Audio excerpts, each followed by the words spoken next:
Notre réseau de correspondants sur tous les continents, l'information telle qu'elle est vécue à l'étranger avec, pour commencer, Clotilde Mravko en Israël. Bonjour Clotilde. Bonjour Mathieu. De quoi est-ce qu'on parle chez vous ?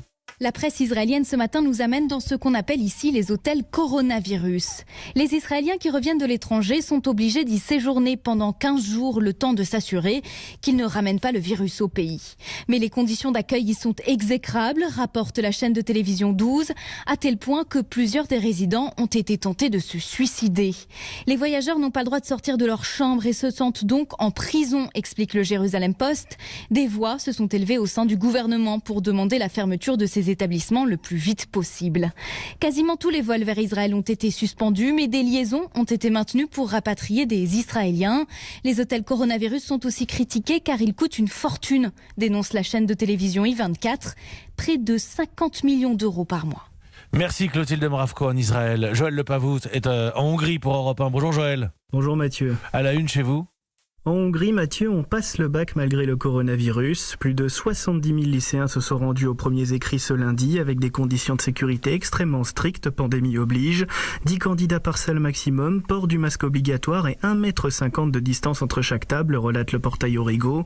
Du jamais vu depuis la guerre, commente Index, soulignant que les oraux n'auront lieu que dans quelques matières spécifiques comme l'instruction religieuse ou l'art populaire. Le principal syndicat enseignant, cité par ATV, estime que le gouvernement met en danger les étudiants, maintenant le bac au lendemain du pic local de l'épidémie.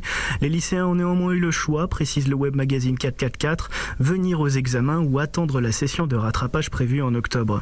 Pour ceux qui ont bravé le virus et planché hier sur le hongrois et la littérature, les épreuves se poursuivent dans la crainte aujourd'hui avec les mathématiques et demain avec l'histoire.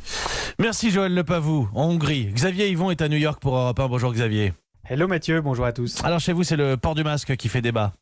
Oui, le masque est devenu un point de crispation dans la guerre culturelle autour du virus, note le New York Times. Dans le Michigan, cela a même coûté la vie à un garde de sécurité d'un magasin abattu par balle. La presse locale raconte qu'il avait demandé à des clients de mettre un masque et qu'une dispute a éclaté.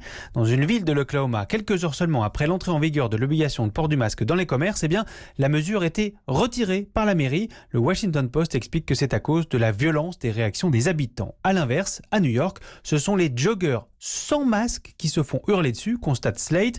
Dans le Massachusetts, un homme qui courait le visage découvert a même été menacé au couteau pour qu'il change de trottoir.